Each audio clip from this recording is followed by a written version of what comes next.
Pemirsa, untuk membahas lebih lanjut, kita akan berbincang dengan pengamat sepak bola Yusuf Kurniawan alias Bung UK. Selamat sore, Bung UK dengan Iqbal di studio. Ya, selamat sore Iqbal. Bung UK, kita tahu ini menjadi akhir perjalanan Cristiano Ronaldo ya. Tapi sebelum kita menganalisa nanti bagaimana Cristiano Ronaldo selanjutnya, saya ingin Anda menganalisa bagaimana pertandingan tadi pagi, Bung UK. Memang Portugal bukan bermain jelek ya sebenarnya secara statistik. Iya, memang boleh dibilang tadi pertandingannya agak menjemukan ya, agak membosankan karena kedua tim mainnya hati-hati. Ya.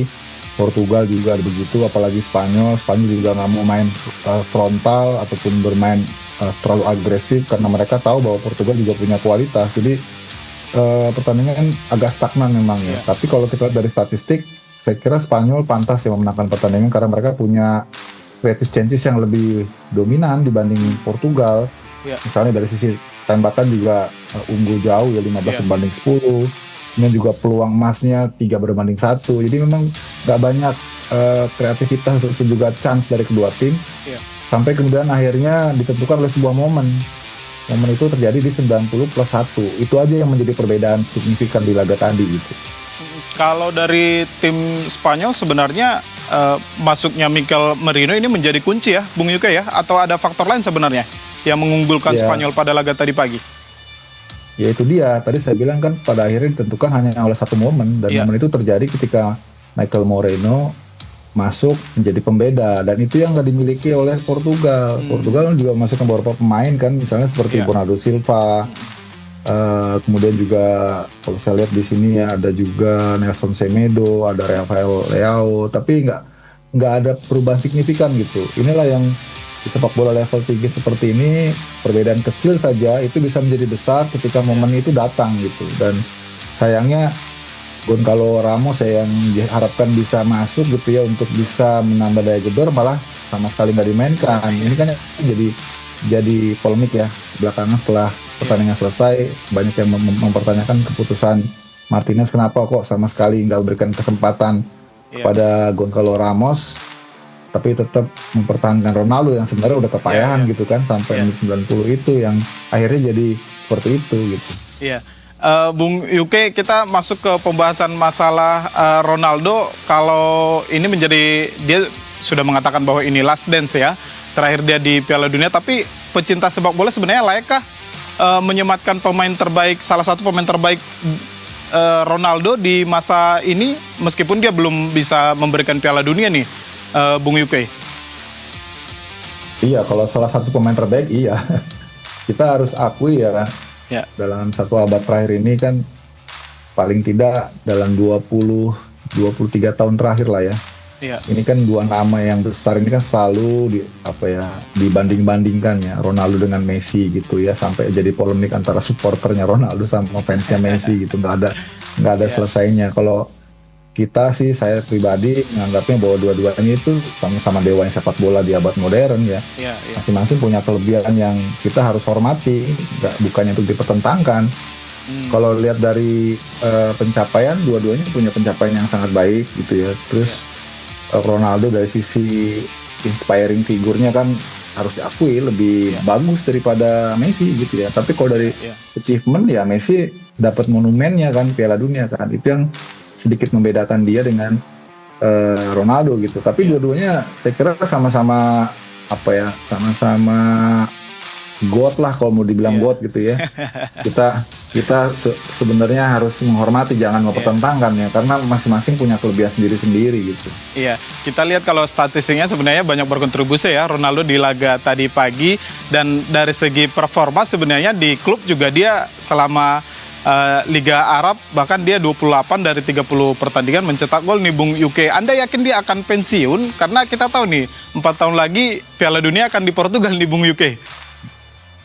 Saya kira udah selesai ya Ronaldo ya. Sekarang udah umur 41 tahun ya. 41 ya. Saya kira mau main berapa lagi jadi 45 gitu. Saya kira ya, sudah selesai, tapi kita tetap harus mengingat bahwa dia salah satu bakat terbaik yang pernah lahir ya di dunia ini gitu, dengan pencapaian yang sangat luar biasa. Banyak bintang juga sebenarnya seperti Ronaldo di era-era sebelumnya yang juga nggak dapat Piala Dunia juga, tapi tetap namanya selalu dikenang ya. Seperti Johan Cruyff kan nggak pernah menang Piala Dunia juga, Paolo Maldini nggak pernah menang Piala Dunia juga, terus Oliver Kahn di Jerman juga nggak pernah menang Piala Dunia. Yang terakhir bahkan yang juga umurnya setara lah dengan Ronaldo, Luka Modric ya, 6 kali Piala Dunia juga nggak menang Piala Dunia juga gitu.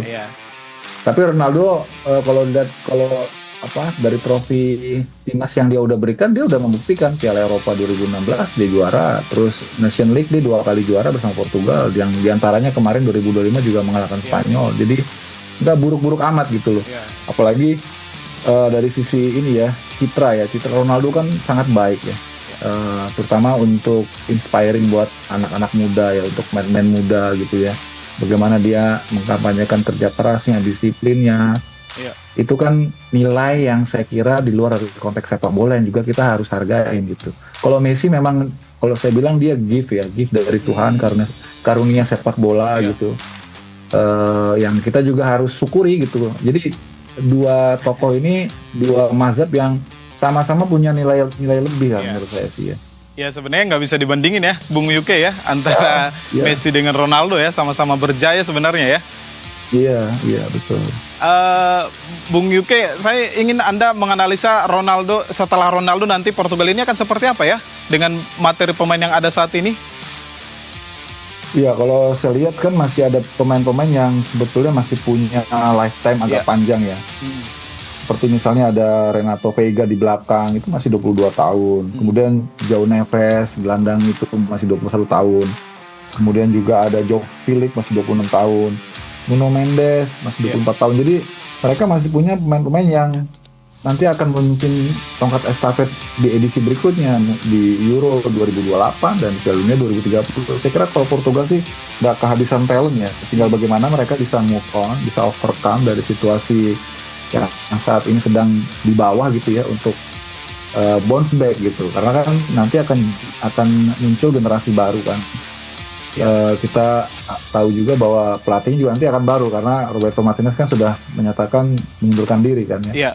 Nah, mereka selalu Portugal selalu jadi tim yang diperhitungkan siapapun, dari bintangnya Eusebio dulu tahun lampau gitu, terus ada Luis Figo dulu ya kan, Rui Costa sampai sekarang Ronaldo. Mereka selalu menghasilkan pemain bintang dan selalu menjadi tim yang diperhitungkan di tata sepak bola dunia gitu. Jadi nggak usah khawatir kemudian jadi gimana ya.